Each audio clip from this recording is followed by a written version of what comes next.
Il est rare qu'une célébrité ne connaisse pas de scandale majeur au cours de sa carrière, et le fait de susciter le bon type d'ennui peut faire d'un acteur de second plan une star s'il a de la chance. Cependant, tout est dans le choix du moment, et pour Jonathan Majors, le scandale n'aurait pas pu arriver à un pire moment. Alors que l'acteur se prépare à jouer ce que certains considèrent comme le plus grand rôle de sa carrière jusqu'à présent, les rumeurs et les débats houleux sur ce qu'il a dit et ce qu'il n'a pas dit suivent Jonathan Majors partout où il va, indépendamment de ce qu'il a accompli au cours de sa carrière dans l'industrie du divertissement. La seule chose à laquelle on peut penser lorsque l'on entend son nom est « Jonathan Majors a-t-il réussi ?» Salut à tous et bienvenue sur Vraies Histoires de Stars, la chaîne YouTube qui dévoile la face cachée des célébrités. Aujourd'hui, nous plongeons dans l'univers de Jonathan Majors. Alors si vous êtes nouveau sur la chaîne, n'oubliez pas de vous abonner et d'activer la cloche de notification pour ne manquer aucune de nos prochaines vidéos. Revenons au 25 mars 2023. Avant ce jour fatidique où la police a répondu à un appel du 911 impliquant Jonathan Majors et sa petite amie de l'époque, Grace Gabary. En 2017, Jonathan Majors avait enfin décroché son premier rôle à l'écran dans When We Rise, alors qu'il étudiait encore le théâtre à la Yale School of Drama. Après ce rôle, il a joué des personnages secondaires dans 3 longs métrages avant d'avoir sa chance d'être un homme de premier plan, en tant que vedette du film The Last Black Man in San Francisco, le dernier homme noir à San Francisco. Monsieur Majors a reçu de nombreux éloges de la part des plus grands noms de l'industrie cinématographique, ainsi que de l'ancien président Barack Obama, qui a déclaré que ce film était l'un des meilleurs de l'année. Ce sera le premier de ses nombreux rôles dans lesquels il incarnera des hommes noirs forts et empathiques, au passé compliqué. Après le succès de The Last Black Man in San Francisco, Majors a joué dans Captive State, Gully et Jungleland, tous sortis en 2019, faisant de lui un visage difficile à oublier. Cependant, c'est en 2020 que Majors est passé de l'attente dans les coulisses à l'atteinte des prémices d'une véritable célébrité. Tout d'abord, il a été engagé aux côtés du regretté Chadwick Boseman, qu'il repose en paix, dans le film de guerre Da 5 Bloods du célèbre réalisateur Spike Lee. Dans ce film, Jonathan incarne David, le jeune agité de Delroy Lindo qui entretient de mauvaises relations avec son père. Le film a été un énorme succès avec une moyenne de 92% sur Rotten Tomatoes qui a prouvé que Majors était prêt pour les superproductions. Fort de sa collaboration avec Spike Lee, Jonathan Majors s'est lancé dans un projet un peu plus étrange mais toujours bien accueilli. Il a joué le rôle d'Atticus Freeman dans Lovecraft Country, une adaptation du roman du même nom diffusé sur HBO. Bien que le film ait été annulé par HBO en 2021, il est rapidement devenu un classique culte et Jonathan Majors a été applaudi pour son rôle émouvant et réfléchi. En juillet 2021, à la fin de la saison 1 de Loki, l'une des premières séries télévisées à succès de Marvel, Jonathan Majors est devenu celui qui reste également connu sous le nom de Kang le Conquérant et bien d'autres noms. Il s'agit d'une évolution majeure dans la carrière de Jonathan Majors. Car la plupart des fans savent que les contrats Marvel durent souvent plusieurs années et peuvent inclure des rôles au cinéma et à la télévision. Immédiatement, les fans ont spéculé sur le fait que Majors serait le prochain grand méchant de l'univers Marvel, ce qui, si l'on considère la carrière de Tom Hiddleston, depuis les débuts dans le rôle de Loki en 2021, ça peut changer la vie d'un acteur. Pour conclure ce qui a dû l'être une des meilleures années de sa vie, Majors a retrouvé Delroy Lindo et joué dans The Harder They'll Fall, un western noir américain qu'il a vu jouer aux côtés de certains des meilleurs acteurs noirs d'Hollywood, avec Idris Elba, Regina King, Lakeith Stanfield et d'innombrables autres stars à ses côtés. Le succès du film était pratiquement garanti et il a permis à Majors de côtoyer des personnes susceptibles d'avoir un impact considérable sur sa carrière. En 2023, il est clair que son travail acharné a porté ses fruits et sa série de sorties de films combinée à d'excellentes interviews avec la presse, à des couvertures de magazines et au soutien des fans, l'a catapulté en 6 ans à un niveau de célébrité que la plupart des acteurs espèrent encore atteindre au cours d'une vie. Tout d'abord, en février 2023, il a joué aux côtés de Jonathan B. Jordan, canon et ex de Laurie Harvey, dans Creed 3, le 9e film de la franchise Rocky. Majors y incarne Damian Anderson, un ami d'enfance devenu ennemi d'Adonis Creed. Les fans ont adoré voir les deux se battre dans le film et je pense que personne n'a été gêné de voir Michael Jordan et Jonathan Majors torse nu. Je sais que je ne l'ai pas été. Comme si une grande franchise ne suffisait pas, le rôle de Majors dans Marvel a été élargi le même mois lorsqu'il a joué le rôle de Kang le Conquérant et de multiples autres versions de lui-même dans Ant-Man et la Guêpe. Malheureusement, le mois suivant, la presse est passée de l'adoration à l'accusation et Majors s'est retrouvé sous le mauvais type de projecteur. Voici donc ce qui s'est passé le 25 mars 2023. Comme je l'ai déjà mentionné, la police de Chelsea à Manhattan, dans la ville de New York, a répondu à un appel du 911 vers 11h du matin, le 25 mars, de Grace Jabbari, la petite amie présumée de Major à l'époque. Jabbari affirme que la nuit précédente, elle et Jonathan s'étaient disputés. Certains disent à propos de messages textuels que Jabbari aurait vu le téléphone de Major et qu'il l'avait physiquement attaqué pendant la bagarre. Ils se sont séparés cette nuit-là, mais au matin, Jabbari a décidé d'appeler la police. Lorsque les policiers sont arrivés, ils ont dit que Grace avait des blessures mineures au visage et au cou et l'ont transportée dans un hôpital de la région.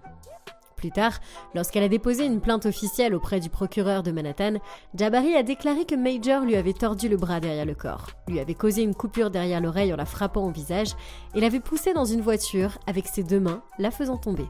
Lorsque les policiers ont vu les blessures de Grace, ils ont immédiatement arrêté Jonathan Meyers pour délit mineur, tentative d'agression et harcèlement aggravé. Ils ont également donné à Grace Jabbari une ordonnance de protection contre lui, ce qui signifie qu'il ne peut pas essayer d'entrer en contact avec elle de quelque manière que ce soit. Bien que l'affaire soit toujours en cours, le procès de l'opinion publique n'est pas resté silencieux sur cette affaire, pas plus que l'avocat de Jonathan Major. Voyons ce que nous savons, ce que pense le public et quels sont les effets sur la carrière de Major. Avant d'aller plus loin, mettons les choses au clair. Jonathan Major est une célébrité noire de premier plan et Grace Jabbari est une danseuse blanche inconnue. Il serait ignorant de dire qu'il n'y a pas de préjudice raciaux contre les hommes noirs dans notre système juridique, tout comme il serait ignorant de dire qu'il n'y a pas de précédent établi pour protéger les femmes blanches dans notre système juridique. Certains fans et les avocats de Major pensent que c'est exactement ce qui se passe dans cette affaire. Bien que les faits concernant le combat entre Jabbari et Major soient encore obscurs pour certains, il s'agit d'un nouvel exemple d'un peuple qui veut voir un homme noir échouer. Nous ne soutenons pas cette énergie ici dans Vraies histoires de stars et nous espérons que la vérité éclatera d'une manière ou d'une autre. Et si Major est innocent, nous aimerions qu'il soit disculpé et qu'il ait une carrière épanouie. Poursuivons l'affaire. Depuis que TMZ a révélé l'histoire en mars 2023, l'avocat de Jonathan Major, Priya Chaudhry, n'a pas ménagé ses efforts pour prouver que l'histoire de Grace est pleine de trous et qu'elle n'a pas été blessée après sa bagarre avec lui. Chaudhry a promis beaucoup de choses au procureur, notamment de nombreux témoins oculaires qui témoigneront en faveur de Major. Mais elle n'a pas encore produit grand-chose, de plus qu'une série de messages textos non vérifiés qu'elle prétend être ceux de Jabbari à Major.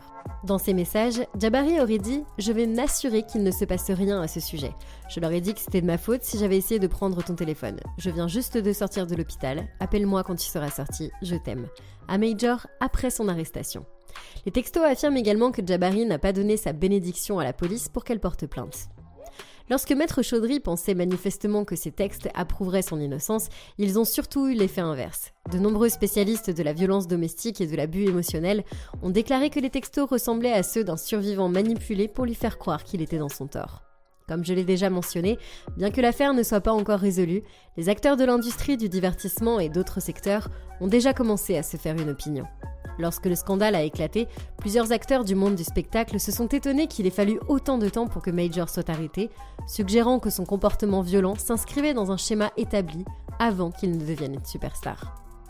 Dans un article du Rolling Stone publié en juin 2023, des amis et des associés des précédentes partenaires féminines de Major se sont manifestés pour parler des abus qu'il avait commis à leur égard.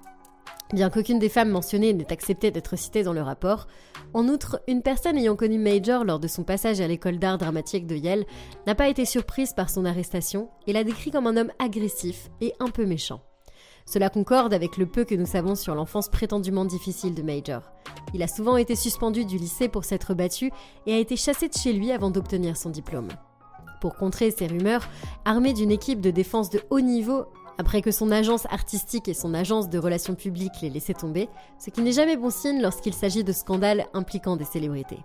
Major a tenté de montrer qu'il était un bon gars et avec un coup de relations publiques embarrassant et manifestement infructueux, qu'il a vu mettre fin à une bagarre entre 2 adolescents. Après que la bagarre ait été diffusée sur TMZ, Internet s'est montré impitoyable et prompt à ridiculiser ce désastre manifestement mis en scène. Certains ont reproché à Major sa casquette de couvreur des années 1940 comiquement grande, tandis que d'autres l'ont taquiné parce qu'il a fréquenté l'école d'art dramatique de Jussie Smollett. Malgré ça, certains se demandent si d'autres retombées sont à venir pour Major. Jusqu'à présent, bien qu'il ait été impliqué dans une affaire d'agression très médiatisée, la carrière de Major a continué à bien se porter. Je suppose que le précédent de la folie et de l'illégalité que l'on peut commettre en incarnant un super-héros majeur a été établi par Ezra Miller, car Marvel n'a fait aucune déclaration sur la perte du rôle de Kang le Conquérant par Jonathan Major. Même si l'affaire devient de plus en plus folle, bien que cela puisse changer si Major est reconnu coupable, je ne serais pas surprise que Marvel soit trop enfermé dans son scénario pour envisager une nouvelle distribution. Cependant, nous pourrions avoir une autre situation de War Machine sur les bras s'ils le font. En dehors de Marvel, la carrière de Major a eu de réelles retombées. Il n'a pas été invité au Met Gala par Versace, dont il aurait porté les créations pour l'événement. Ses publicités pour le recrutement de l'armée américaine ont été retirées des ondes depuis son arrestation. Les Texas Rangers l'ont retiré de leur campagne publicitaire et il ne serait plus en lice pour incarner Otis Redding dans un prochain biopic. Cela dit, les choses pourraient être bien pires. La deuxième saison de Loki a récemment commencé à être diffusée, ramenant Major sur nos écrans de façon importante et préparant le terrain pour son rôle principal dans la prochaine phase de Marvel. Il sort avec la Dream Girl Megan Good, qui l'a soutenu tout le long du procès, et la sortie de son prochain film, Magazine Dreams, est prévue pour décembre 2023. Bien qu'il vous appartienne de décider si vous pensez que Jonathan Major est coupable ou non, il est certainement incroyable qu'il soit arrivé si près du sommet avant qu'une accusation ne le fasse chuter. Il est également intéressant de se demander si un verdict de culpabilité mettrait fin à sa carrière. Iriez-vous toujours voir ses films si le tribunal décidait qu'il était coupable ? Quoi qu'il arrive, nous vous tiendrons au courant. Alors donnez-nous votre avis dans les commentaires ci-dessous et restez à l'écoute pour d'autres histoires vraies de célébrités.